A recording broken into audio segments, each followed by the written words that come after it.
Então, essas duas condições, elas são praticamente inibitórias da eventual auditoria. Mas ainda que algum partido peça, e ainda que algum partido assuma o custo exorbitante dessa auditoria, e ainda que o Alexandre de Moraes esteja lá de bom humor no dia e autorize a auditoria, essa auditoria será feita em apenas parte dos votos, naquela sessão onde há a suspeita de irregularidade. Não será auditoria de todos os votos, porque o requerente da auditoria deverá fundamentar o pedido, e essa fundamentação deverá ser baseada em fato, e é óbvio que você não terá o mesmo fato em todas as sessões. Então, a auditoria, na prática, será muito parcial, numa porção insignificante dos votos. E se, apesar de todas essas dificuldades, ela for realizada, ela será realizada por um profissional autorizado por Alexandre de Moraes. Não será o povo que verificará a idoneidade do processo de apuração. Será um profissional autorizado por Alexandre de Moraes. Veja, há uma diferença gigantesca nessa hipótese, que é a hipótese de auditoria, comparada com a hipótese do exame público, onde o povo, através de fiscais de partido, através de representantes do próprio povo, faça o exame do voto logo após a eleição, apurando voto a voto através do comprovante físico do voto, e como nós sugerimos, inclusive o professor Amilcar sugere, fazendo-se a apuração na própria sessão eleitoral, logo após o término da eleição, sob a assistência dos próprios mesários e presidente de mesa de apuração, mesa de coleta de votos. E as sessões no Brasil, como são muitas sessões, milhares de sessões, elas dividem o volume de votos e cada sessão no Brasil acaba tendo alguma coisa em torno aí de 400 votos, um pouco mais, um pouco menos. É muito tranquilo que se conte 400 votos em uma hora. É possível contar as cédulas impressas em menos de uma hora, tranquilamente. É só imaginar o tempo que você gasta para contar 400 cédulas de R$ 100, por exemplo. Lógico que a cédula tem uma informação específica, unitária, mas uma cédula de votação tem um pouco mais de informação, mas ainda assim, uma hora é tempo mais que suficiente para proceder o exame público de cada voto diante dos representantes do povo, diante dos representantes do partido que estão ali fiscalizando. As cédulas seriam expostas uma a uma, seriam examinadas fisicamente, haveria o exame público, que é imprescindível na democracia. E esse fato da apuração se realizaria ali com a participação do povo. E seria imediato, seria no momento da destinação do voto. A auditoria eventual, ela dependeria de um trâmite processual e seria feito muito tardiamente. E um detalhe importante, ela seria feita depois que as urnas fossem transportadas e estocadas aos cuidados de Alexandre de Moraes. É uma situação muito preocupante, porque você fica obrigada a confiar na guarda que o Serviço Eleitoral fará durante o transporte e a conservação dessas urnas. Você é obrigado a confiar que o conteúdo físico e o conteúdo digital de cada urna estaria preservado. Isso é uma questão de confiança, você é obrigado a acreditar que isso foi preservado. No sistema que nós propomos, que é o sistema que existe na Argentina e no Paraguai, não há transporte de urna e não há transporte de votos. De fato existe, mas é posterior à apuração. É posterior porque antes que as urnas sejam fechadas e lacradas novamente com os votos, há a contagem pública, há o exame público do voto imediatamente após o término do horário de votação. É uma ação imediata, uma ação direta com a participação do povo.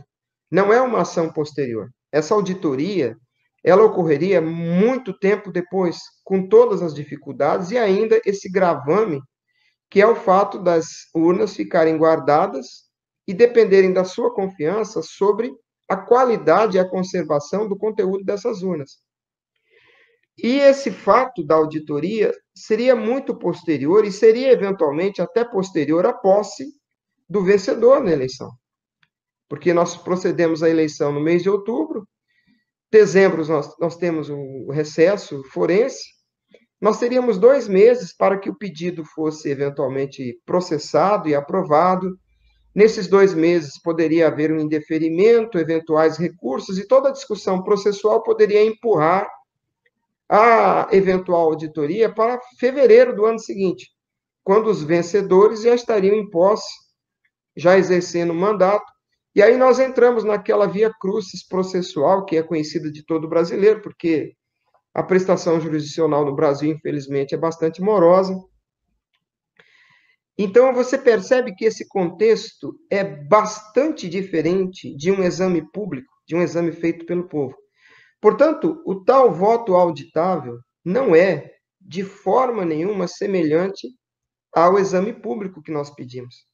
A palavra auditável remete também, e agora a questão mais grave que eu quero lhe apresentar. Se os votos físicos serão guardados, entenda, a apuração se dará através do voto eletrônico. E a apuração de voto eletrônico é apuração secreta. Se nós colocarmos na Constituição Federal um procedimento que autoriza a apuração secreta, embora não esteja escrito isso no texto, mas a apuração que se faria, com base nesse texto original da proposta da deputada Bia Kicis, a apuração que se faria é a apuração secreta, porque é a apuração eletrônica. E nós não vemos pulsos elétricos, né? O voto eletrônico ele não é visível, ele não está sob o domínio cognitivo do cidadão. Juiz eleitoral, promotor eleitoral, esses fiscais de partido que participam das eleições desde 96, eles não fiscalizam efetivamente nada do escrutínio. Eles veem a mobília da sessão eleitoral, mesa, cadeira, janela, lâmpada, tomada, porta, mas eles não veem o escrutínio, pois o escrutínio acontece no âmbito dos pulsos elétricos, nos chips do computador. Ninguém vê o escrutínio. E o escrutínio do voto eletrônico acontece quando você tecla confirma. Naquele momento que você tecla confirma, a sua vontade é transformada em um resultado e o que fica na memória da máquina é o resultado da transformação da sua vontade. Então, nós temos nessa figura do voto auditável, nessa palavrinha bonita e tão singela, nós temos uma série de complicações e a pior delas é a apuração secreta do voto, que se haveria de pôr dentro da Constituição como um procedimento legítimo.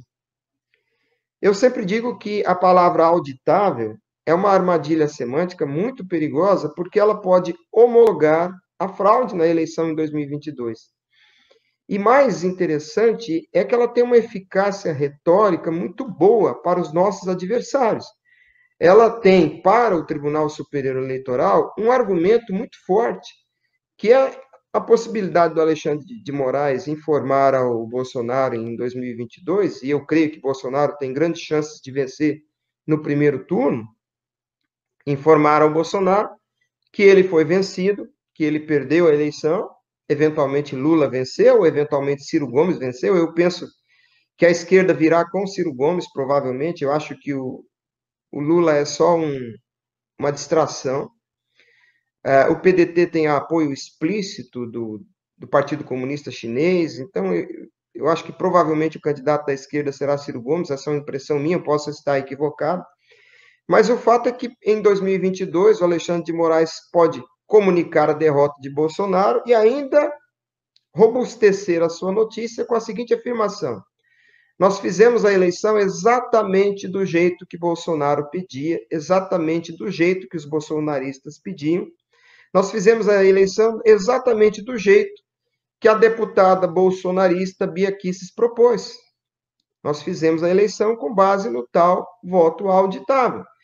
Agora, se vocês não tiveram a capacidade de perceber que a auditoria é algo completamente distinto de exame público, isso é problema de vocês. Vale o que está escrito. Nós fizemos a apuração secreta do voto e fizemos porque vocês pediram assim. Se vocês não sabiam o que estavam dizendo, problema de vocês. Perceba, é uma tremenda de uma armadilha. Ela é muito grave porque ela coloca na Constituição Federal um procedimento ilegal, antidemocrático, e não é legal porque o STF diz, porque muita coisa que o STF diz é bobagem, e coloca na Constituição Federal um procedimento que autoriza o Tribunal Superior Eleitoral a fazer a apuração secreta, que é exatamente o problema. Então, nós temos que exigir, mais do que o voto impresso, nós temos que exigir a contagem pública dos votos. A razão de ser do voto impresso é permitir a contagem pública do voto. Não há sentido nenhum em se imprimir o voto, em dar ao voto concretude física, sem que se garanta, através disso, o exame público dos votos. Me parece óbvio isso. Infelizmente, essa campanha do voto auditável grudou e as pessoas estão aí repetindo. E olhem o risco. À medida que vocês defendem voto auditável, e aqui eu não me refiro a vocês especificamente, mas às pessoas que estão nos ouvindo, e defendem essa palavra auditável, entendam que os senhores estão autorizando o legislativo a pôr na lei que o voto será objeto de auditoria, sob as condições que eu disse. E, com isso, os senhores estão garantindo de forma tácita a apuração secreta do voto. E se autorizam o uso dessa palavra, estão autorizando que ela esteja na lei e estão autorizando que, em 2022, o Alexandre de Moraes faça a devida interpretação do significado dessa palavra. Essa é a gravidade dessa palavrinha singela, auditável.